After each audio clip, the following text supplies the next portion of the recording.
I would say take inspired action. Like in the moment, I feel inspired that we should do that event. And you reconnected me with what we did about 10 years ago. And I could see what we achieved after that. So thank you for reminding me. So I feel inspired that that's the way to go. And that gives me a whole new direction.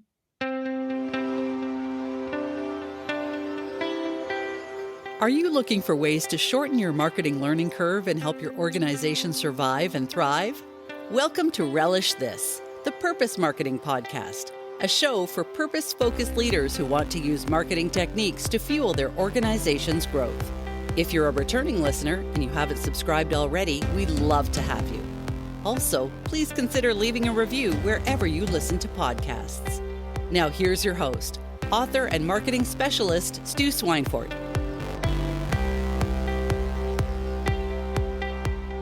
Hey everybody, Stu here. My guest today is an amazing woman named Sobia Zafar, and she is on the board of a really cool organization in Pakistan that is bringing education to those who need it most.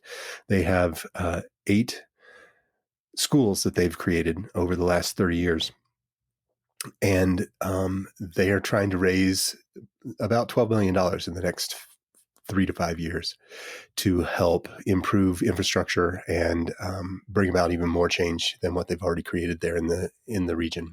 Sobia is she's on the board. She is inquisitive and amazing. She's following in her father's footsteps and is really helping to facilitate some very positive change. We had a great discussion just about how they can level up this opportunity to get people to invest in their organization. Everything from partnerships to sponsorships to just building relationships. And I think that there's a ton of great information and things that almost any nonprofit could take from this conversation as you're trying to figure out how to scale your donations and ability to build revenue for your organization. So I hope you have a really fun time listening to this show. It's a really good one. And here we go.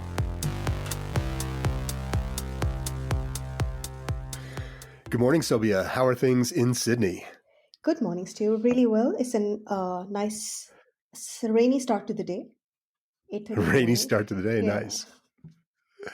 Well, I'm really excited to have you on the show for a couple of reasons. One, you do a lot of coaching, and I'm starting to do more coaching myself, and so it's always fun and fantastic to speak with someone who's done leadership coaching and things of that nature. But also to talk about your foundation that you have or that you're on the board of in Pakistan, the Taaleem Foundation. So tell us a little bit more about you and your background and how the Taaleem Foundation got started. Briefly about me, I work as a leadership and organizational change strategist, and I've worked with the United Nations, with the financial industry, and many continents across the globe. So I'm basically from Pakistan. I spent quite a few years, about a decade in Switzerland, and now almost a decade in Australia. That's my background. And I'm a mother of 2 beautiful children, which is what inspires me to get up every day and be the best version of me. Coming back to Taaleem Foundation has about 8 schools in tribal regions of Pakistan, which was started about 34 years ago. First school was established in 1988. And we were the first providers of education in those remote regions. So I'm talking about regions bordering Afghanistan. So given the Afghanistan's situation, you can imagine how remote those areas must have been about 3 decades ago. And there was almost no education for girls at that time. There was no concept of co-education. And in Pakistan, English is the official language and Urdu is our national language. So in those parts of the country, English was not very common. So our schools were like, we started teaching with a mix of English and Urdu. So it wasn't received really well in the beginning. But then social change through education is what our experiment study has been. And in the 3 decades, we have seen this, the socioeconomic and the cultural front of those little towns totally transform. And even the girls who did not go on to work, the kind of mothers that they become, educated, informed, So that's a big achievement, I would say. That's where we are. And I'm looking for your advice and help on how can we. So our organization has really suffered during COVID times because our schools were closed for a whole year. And now that we're getting back on our feet, our self sustaining model has been a little bit impacted as well. A lot of our infrastructure needs upgrading. Obviously, that needs fund. And so far, with the self sustaining model that we have been very proud of, I think it's time to actually start spreading our wings and scaling up and really look Right. into what is possible. Right. So tell me a little bit about the self-sustaining model. How has that worked in the past in terms of gathering the funds that you need to keep the schools running? So our school fee for the children, the monthly fee was very reasonable that students could afford it, but that was Okay. enough to run the schools. And I think the main contributing factor was that we own most of our buildings and our infrastructure, so we didn't have any lease or rents to pay. What we did Okay. have to pay were running expenses like the bills, electricity bill, or the teachers' salaries. Also, most of our teachers came from all over the country, so we had to provide residence for them. So we Okay. owned the residence space as well. And most of it Okay. thanks to the people who donated in the beginning from those cities, like the local tribal leaders, and sometimes the government who donated that land. Okay. So you were getting some assistance from the government as well as through just donations, and then you said that the schools themselves are fee based. Is that so? There's Yes, that's tuition. correct. Yes, there's tuition fee, Okay. monthly fee. Okay. And I mean, it sounds like these were run. Well, you had the benefit of owning the buildings, which is amazing, but they're run pretty lean. Not didn't take a lot to keep a school up and running and functional. Uh, Is that correct, or is it or were you always bringing in other donations to help support? no, we didn't bring in donations. Sometimes, if we Okay. did have donation, we used those to pay fee for those students who couldn't afford it, like orphans, for Okay. example. Hmm. And we have had some great individual sponsors, like one individual sponsoring, for example, sometimes about 100 orphan children. Okay. Yeah, so that's been there, but it hasn't. It's been good, but I wouldn't say that it has been the best. But we are still Okay. very proud of like how we have managed because we Right. were very focused on operations, not so focused on raising funds. Understood. And so the climate has changed a little bit. You need more revenue to help keep these schools open and expand your programs. And then in 20, I'm assuming 20, starting in 2020, you had to shut schools down. So That that impacted the revenue that was coming yeah, in as well. yeah, because you had no tuition being paid and et cetera. And also because kids were away from school for so long and there was no online schooling at that time because they mostly don't have devices at home.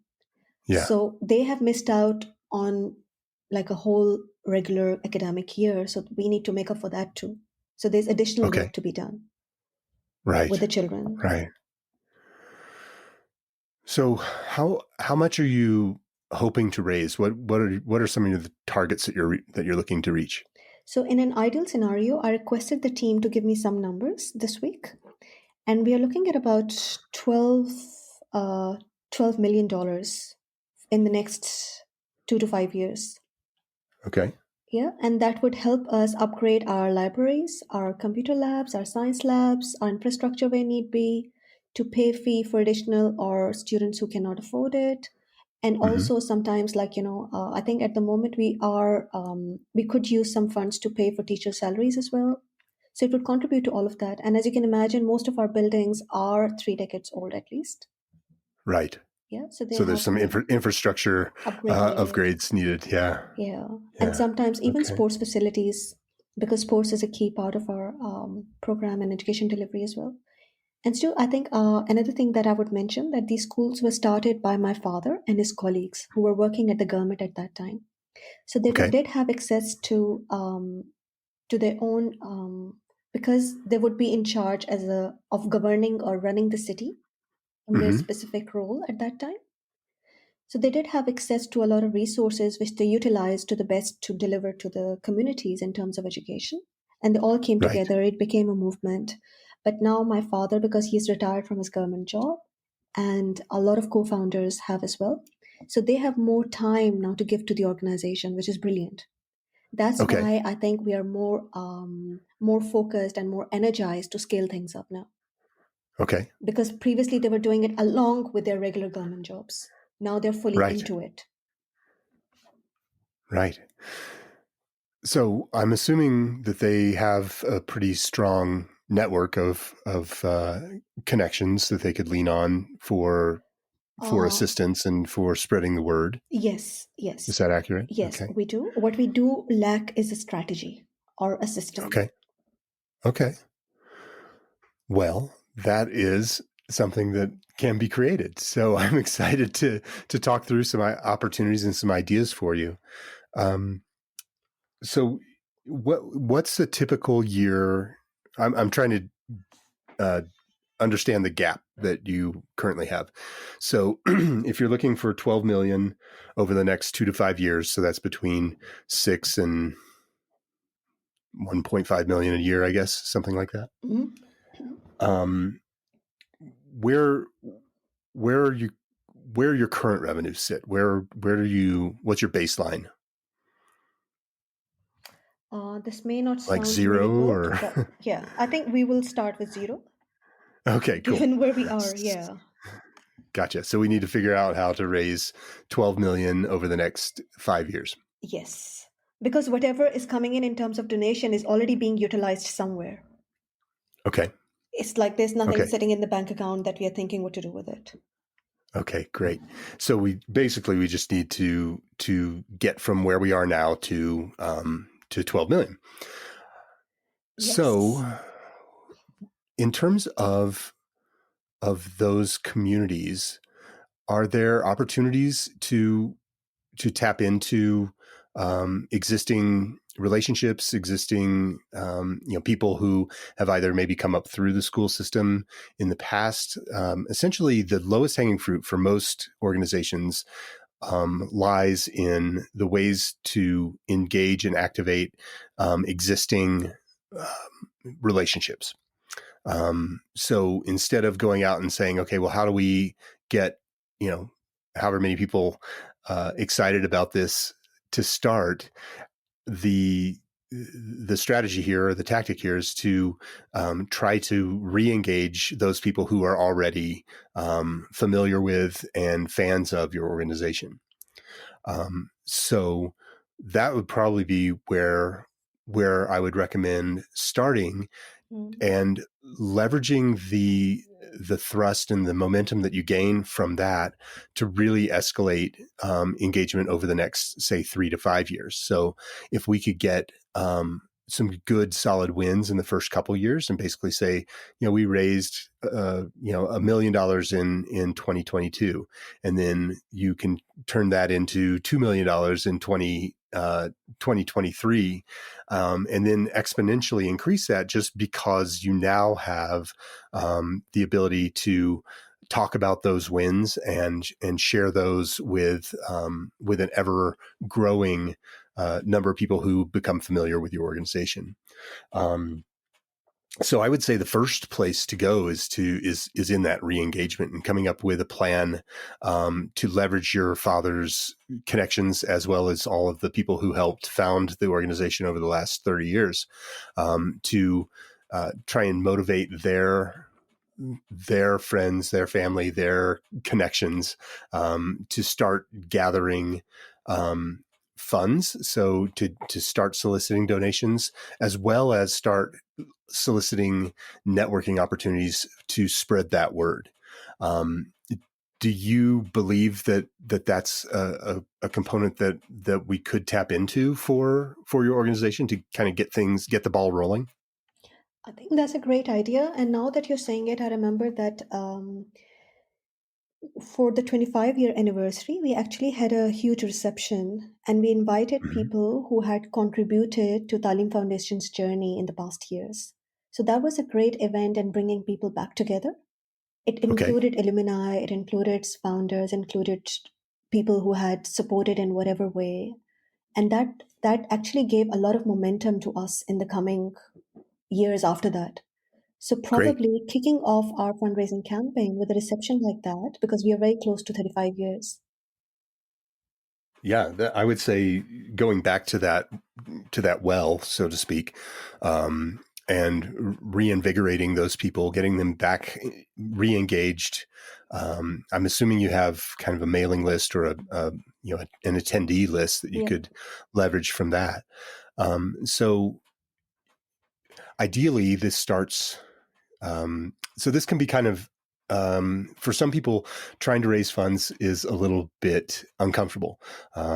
Asking for money, asking for people to help becomes this source of fear, anxiety. People don't like hearing no, Mm. and so the way that I would kind of create an opportunity around that would be to kind of figure out who the friendliest of that group is Okay. and reach out to those people first, so you Okay. can kind of gain some confidence. You can work on your story. I don't like to say pitch because I don't think anyone really likes to be pitched, but how can we rekindle these relationships? How can we get people to be excited um, about the last 10 years since the last time they engaged, as well as what's coming up, and want to be a part of that. And so if we can be strategic about the people that we're reaching out to and really think about these as opportunities to have conversations as opposed to having an end goal in mind, Mm-hmm. we're really just trying to reinvigorate old connections and see where that takes us. And so I would put that list in a database and see where among your father and the rest of the crew there, where the strongest connections lie within that list, and start those conversations there. The other thing that can happen there is you can enlist other people's help. So it may be that some of the people that you reach out to, either, I mean, maybe they are able to contribute, but they also may be able to contribute um, their time and their ability to reach out to other people on that list, or even expand that list. And so it's really all about restarting those conversations and getting some activity there. As you do that, you'll get better at it, as well as you also will get some people really excited to help add names to that list. So, still, if we do that, for example, I'm just thinking because most of our network is related to nonprofit and the government. And we, in our, so earlier this year, when we had our board meeting and our update, we strongly felt that we need to start reaching out to the corporate sector and Okay. also get in touch with the, there are big telecom and big industrial companies where they have big social responsibility funds, CSRs. Yes. So Yep. that's one thing to tap into, not just the individuals. So if we did, for Absolutely. example, an event like this or something, how can we utilize this to bridge that gap as well? So there are a Identify number of the right ways. people and bring them on board Yeah. as well. Yeah. So there are a number of ways to engage with kind of corporate partners or sponsors. If you're planning to have an event, it could be a pure kind of sponsorship opportunity where you're providing some CSR, you're providing some visibility, and just giving people the opportunity to to share in in that gala and get their company's name out in front of other people who might be interested in what they're doing. So, like you said, telecom, essentially, you're bringing together a bunch of people from, probably from the government, probably from entrepreneurs Yeah, or sure. business leaders, et Hmm. cetera. And so if you had a major telecom sponsor, I like having partners more than sponsors if possible. What's the But difference? Well, a sponsor is kind of a one-way street. It's like you are providing a platform for um, I'm not familiar with the telecoms in Pakistan, but let's just say there's one called Pakistan Mhm. Telecom, right? Right. And they are just looking for exposure. So they essentially come in and you say, okay, if you give us this much of a donation, we will provide you with this much exposure during the event. You can create different tiers of sponsorship. So, for example, you might have one or two key sponsors. They get a lot of exposure during the event. They may have a speaking opportunity, not to again pitch, but to just get up in front Mhm. of the crowd and talk. They would probably have their logo everywhere. They may have the ability to buy a certain number of tables or seats at the event. You can basically put together these sponsorship packages. A lower tier sponsor would have, a smaller logo. They may not be mentioned in the program, or they might have a smaller mention in the program. They might have Mhm. fewer seats that they can give to their friends and family and coworkers, et cetera. But essentially, it's a one-way street with a sponsorship. With a partnership, or at least the way that I like to think of partnerships, is there is some kind of synergy. There's an aligned mission in some capacity where with a partnership, you are promoting those people on your site, calling them out as partners and supporters, and they're equally interested in talking about your organization on their site. So it's not just an advertisement. It's not just an opportunity to get one's name out there, but it really can be something where there's a mission alignment. So, for example, we'll just continue to use the telecom as an example. In a partnership opportunity, let's say the telecom has you know a corporate social responsibility component to their business where they are really really engaged in education because they know that they need educated people coming up and working with them in their organization, and so they are very active in supporting education in some capacity within their organization. So, as a partner with your organization, they would then be as excited to talk about your organization and all the good work that you're doing and that they're helping you accomplish on their site and in their social media, et cetera, as you are in your own. And so it becomes kind of a two-way street. I think partnership sounds amazing, but I do have a question that, for example, we identified one specific, let's say, a telecom partner, potential partner. Mm-hmm. We see that according to the research that we do on their website or something, that there's mission alignment, we reach out to them. So, how do you really form that partnership before the event, for example?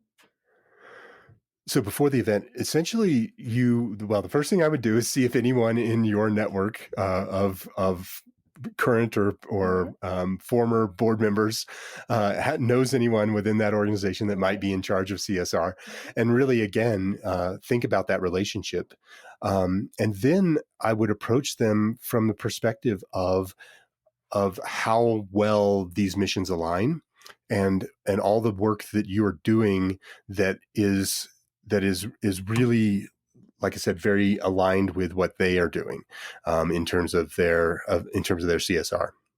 Do we need to prepare any artifacts that we might present in these meetings, or these are just friendly meetings? Well, I think We do have a great as website if that counts. yeah, yeah. No, that certainly counts. I think having supporting materials at this stage of the game is more important than necessarily having a fancy pitch deck or leave behind or something of that nature. Those things tend to be helpful from a reinforcement and validation standpoint. Certainly, they do give the opportunity to tell your story a little bit more, but I would say in order um, to start the conversation, I would say, leaning back on relationships and just trying to Hmm. build to build kind of these personal relationships is where I would start. One of the things that marketing is fantastic. I love marketing. I've been doing it for years and years and years. A lot of times we get a little too caught up in the tactics of marketing and lose track of the bigger picture strategy. Ultimately, marketing is really just about relationship building, and whatever you need to help build that relationship and help solidify those good interpersonal vibes that occur when two people come together and have a shared mission or have a shared interest. If there are things that you can use to help reinforce those, I think that's great.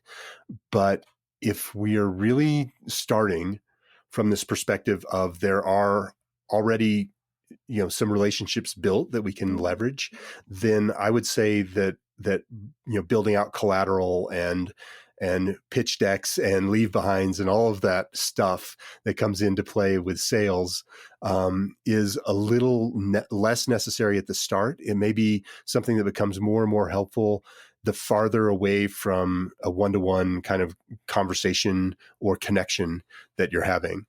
So if you think about LinkedIn, for example, on LinkedIn, there's first, second, third degree relationships on that platform. And so if you're talking to someone from a first degree relationship, so someone that you actually kind of know, it probably would be weird to run them through a PowerPoint or a pitch deck or give them some sort of a flyer after you've had your conversation. Right. Versus if you're talking with someone who's a third degree kind of connection, they may need some of that stuff to reinforce the validity of the story that you're telling them. Mm. This sounds great. I think I'm kind of forming my line of thoughts. So, Stu, let's say we have done that pre work, tapped into our relationships and second degree connections, got invited the right people who are taking the ownership of being in the event and feel proud of being part of this journey. So, what happens after we have done this? We have reinitiated a journey and gotten them on board. How do we keep that engagement and momentum in the months to come? Yeah, that's great. I mean, that again is still in this kind of inspire phase of the relationship or of that stakeholder journey. And it's really a matter of, I think, authenticity as well as consistency. So as you've developed those relationships and let's say you have somebody who is very well aligned, but they haven't necessarily taken the next step to become a donor. Just staying in touch with them, just staying in front of them, reaching out with valuable information, things that you think they might be interested in, and coming at that from a perspective that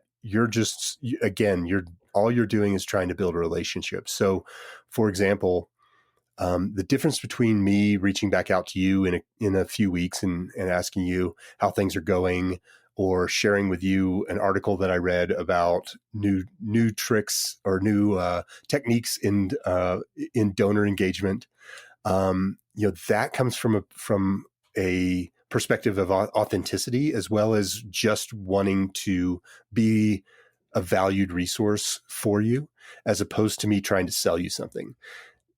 In comparison, if in a couple of weeks I reached out and tried to pitch you on a new website or SEO or something like that, it would feel like a pitch. It would feel like I was trying to sell you something, that I had an end goal kind of in mind. And so I think authenticity is kind of the best piece to lean into when we're building these types of relationships. So what I'm hearing is that it's no different than building a business, basically. Because even on LinkedIn, what we do is where I mostly generate my business. It's just building authentic relationships openly and just being open to where that takes you. Yeah, I think that if you are we've all experienced this, and we can use LinkedIn as the example, but we've all experienced the person who reaches out and seems genuine, maybe, or inquisitive, or somewhat aligned, and they ask to connect, and then we connect with them, and 5 minutes later we get, what is pretty evidently a pre-canned pitch of some sort. And it may be, it may be kind of based in value, but it just doesn't feel It doesn't feel right. authentic. Yeah. Yeah. And so, um, a different way to handle that would be to, to just genuinely thank somebody. If you want to reach out immediately, which I don't think is a bad idea, but just thank them for connecting, and, and then let it sit there instead of always trying to sell somebody something. And so it's very similar. I mean, nonprofits are businesses just like other businesses. They may be a nonprofit business, but they are in fact a business. They have a lot of the same challenges. They have some different ones than for-profit businesses, but at the end of the day, they have operations. They have human resources challenges. They have revenue challenges. They have marketing challenges. So Yeah. it's all really kind of the same stuff with a little bit of a different spin on it. And so I think that creating a plan that has authentic outreach as part of the cadence on that is certainly something that many nonprofits, including yours, could take advantage of in terms of that ongoing outreach. Follow up with somebody immediately after the event. Ask them what they liked about it, what they didn't like about it, what could have been done better, where what got them excited, and if you're actually genuinely reaching out for feedback and for an engaged conversation, not only do those people feel heard, but they also feel more connected and are vastly more willing to come back and say, well, what else can I do to help you? That sounds good. I have one more question. That is that so we have a head office in the capital city in Islamabad, from where we run the operations. But we don't have a dedicated fundraising team member. So, Mm-hmm. do you think to be very organized and targeted, so that because I'm seeing that this would be a lot of follow up and somebody who's authentic and has that kind of right energy to engage and build relationships. So, Mm-hmm. would you advise that we have a dedicated fundraising person? And if yes, what kind of qualities should we look for once we look to hire somebody?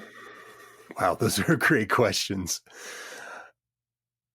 I think I would approach it to start from where are those, what are those relationships that feel the most natural for your existing uh, group of people who are going to be doing this work, Hmm. and start there, and leverage those kind of, it's like what I was talking about earlier in terms of those comfortable conversations. See how many of those we can have, and how those are working, and allow those to, the idea here is that those then create some initial thrust as well as some practice. So you refine your story, and then it also potentially and hopefully starts to build a revenue stream. So as you're having those, those easy conversations, you're getting some revenue coming in. That revenue would then help to fund a position within your organization who would be potentially supporting um, additional conversations still being had by kind of the high level individuals, but also be able to start weaving in some more organic or less familiar conversations into the mix. And I think that the type of person that would be great for that job is someone who is open, gregarious, interested in learning. I would say some of the other qualities would be, I'll use thick-skinned. That sounds a little disingenuous, but I think Yeah. somebody who isn't going to be they're going to be able to take some no's and understand that no is perfectly okay. Just making sure that you follow up with, if you get a no, ask, well, who else should I be talking with? A no is a perfectly fine conversation to have. In fact, it's the second best answer you can get from yes, because you then don't end up chasing people who, who aren't going to be able to assist your organization. But you can take a no and turn it into, something more interesting. If somebody's just not able to give right now, there may be other ways that they can help. Like how can they help? How can you help them share your story more broadly, because they have their own network that they could reach out to? And most of the partnerships are not always money based, because we had for a Mm-hmm. few years we enjoyed a great partnership with IBM, and they delivered teachers training for us. So their trainer actually traveled to all the schools and trained our teachers on their teaching skills. Yeah, that is fantastic. I think that, partnerships don't always have to be a monetary transaction. A good partnership can be somebody who is incredibly well connected and is willing to share those connections with you. Um, One of the examples that I've used in the past is here in the States. There is an organization called TapCat, and they run sweepstakes for nonprofits. So essentially, they come up with a prize. So that could be, a car or a trip or something of that nature. Um, the nonprofit then publicizes this opportunity, and then all of the funds that come in for the sweepstakes. So people essentially buying, tickets or opportunities to win the prize, those become donations for the organization. Oh, okay. And one of the and there are a bunch of legal things around that here in the States. I'm not sure what an equivalent system would be in Pakistan. So you would want to, or in Australia for that matter, you'd want to check your local regulations on this before you just rush out and implement this plan. But one of the things that becomes really beneficial is leveraging a partner that has an aligned mission. So an example would be, there is an organization who is they do avalanche control or avalanche research here in the States, and they are doing a sweepstakes to win a snowmobile, which is something that a lot of people who like to participate in winter sports go out and they get into avalanche territory. And so there's a aligned prize there. But what they can do is partner with one of their, either one of their sponsors or somebody that they could partner with who has a list of people who participate in snow sports. And so that partner then is able to publicize the sweepstakes to their large audience.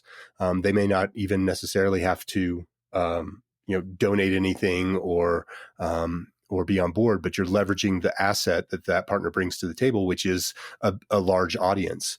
So, that's one way to kind of leverage the power of a non, financial transactional relationship to help further your cause. Yes, do you thank you. I think these are great insights, and I already can see a plan in my head Oh, that's based on our fantastic. discussion, Yeah. because I think we have discussed like a whole approach, like the Well, sequence of events. it's certainly the first start of it. Um, I think that we've talked mostly in this inspire phase, so leveraging past engagements, Hmm. leveraging past relationships. Certainly in the attract, bond, and connect phase, that's where you're able to go out and create materials that talk about the problem that you're helping to solve, Hmm. that kind of put people into the position of, they're going to donate to help eradicate this problem or help make it better. Um, and so telling that story effectively on your website and on social media, that certainly starts to come into the awareness phase. So where people are, they may have heard something about, particularly, education of girls in Afghanistan or Pakistan. They may have heard that there's some challenges there and they want to get involved. And so they do a search for for Okay. something that brings up your site. That's a way to start educating those people. Hmm. Again, trying to not necessarily jump to the, give me some money, but here's an answer to that question that you had. It's a real problem. Here's some of the ways that we are combating that problem. Here's some of the challenges we're facing in combating that problem. And here's some ways that you can support us. And so essentially you're taking them through that, that attract, bond, and connect phase, to transition them from, someone who's just interested in a topic to somebody who's willing to support you in that topic. Yeah, I'll share something fun here. So last year during Yeah. COVID times, my I worked with my dad. We've started writing his story of how the foundation started. So more from a point of view of celebrating the land and its people, not just the foundation and my father's story, but more about celebrating that land because not much is known about that part of Pakistan or. Mm-hmm. So we have almost the first draft ready. Okay. So bringing that book into the world would be, I think, a great step forward as well. Absolutely.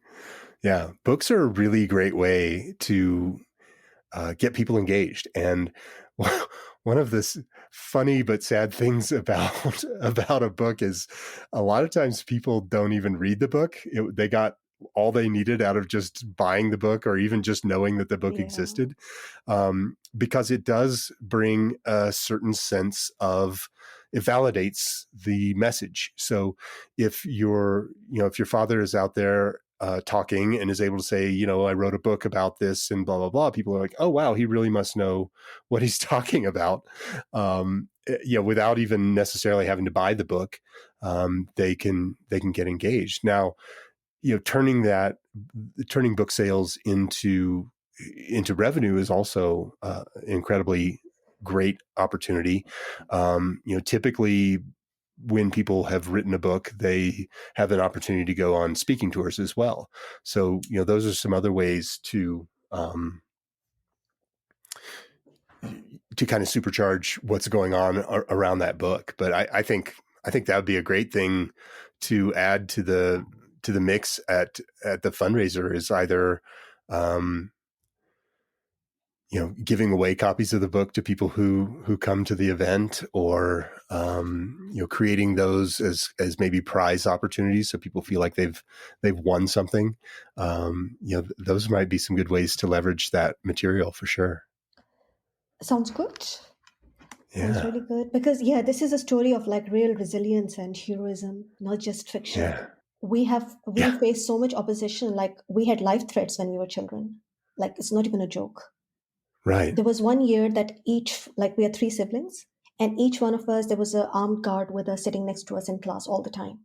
Wow. So I it's could not been a imagine. story. So I my father cannot is my hero. imagine. You can see for all the reason why.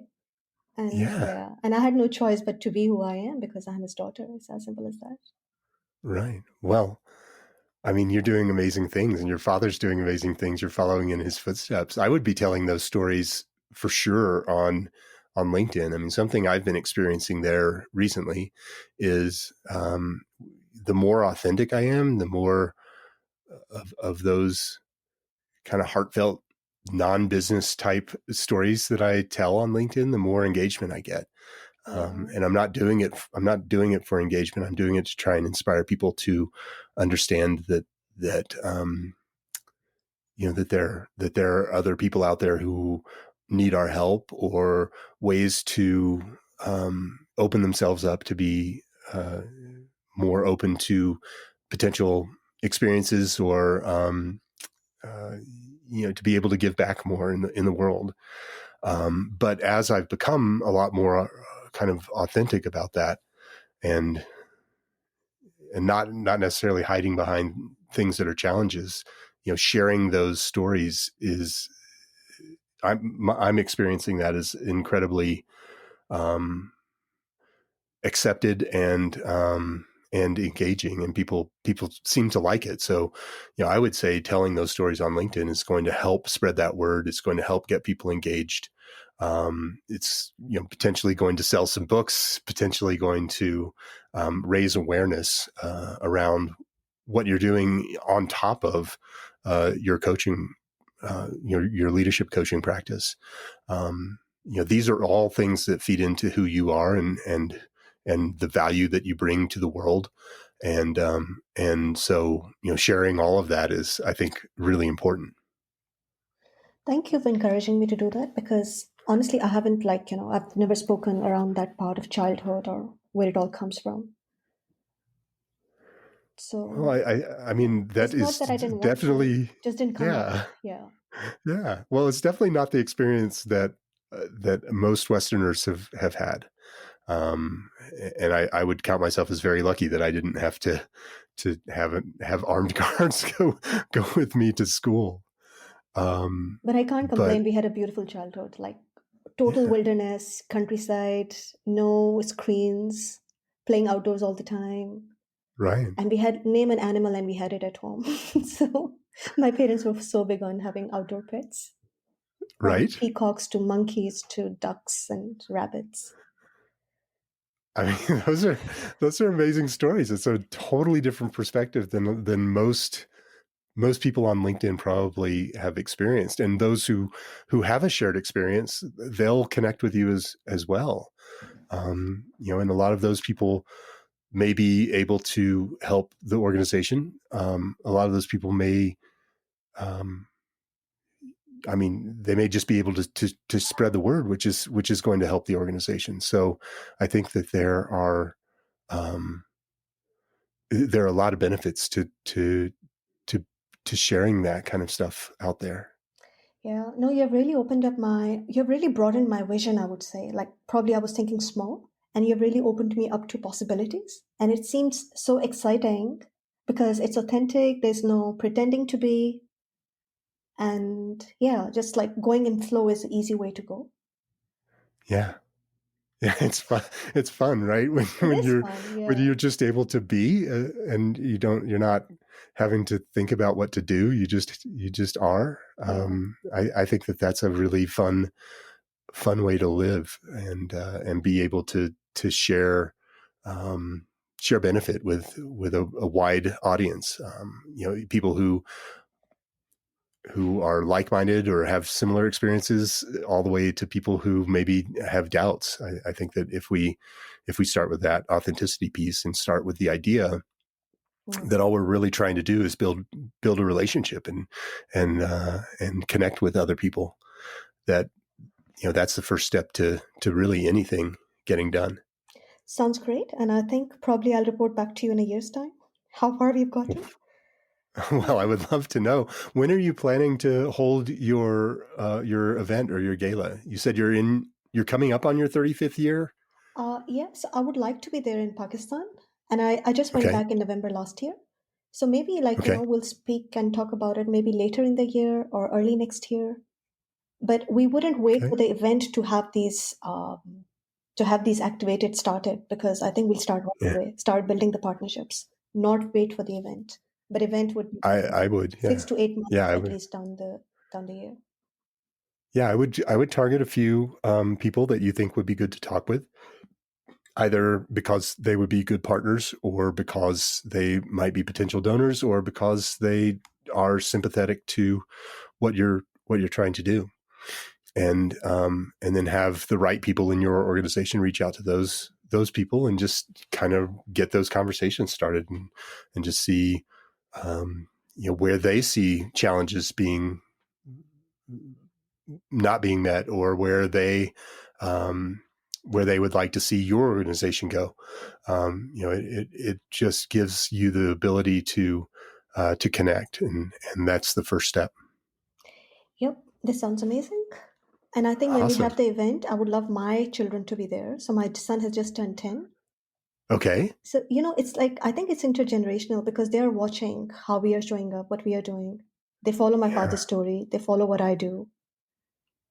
So, yeah, yeah, it's important, I think. I think so too. I mean, we all have this opportunity to make a difference for the generation that's coming up, and it sounds to me like your father took some pretty big steps to help with that. You're, like I said, you're following in his footsteps, and you are you're taking that up and continuing that tradition, and your children are going to see that and be able to really have a completely different relationship with growing up in and getting educated in the world, not just Pakistan.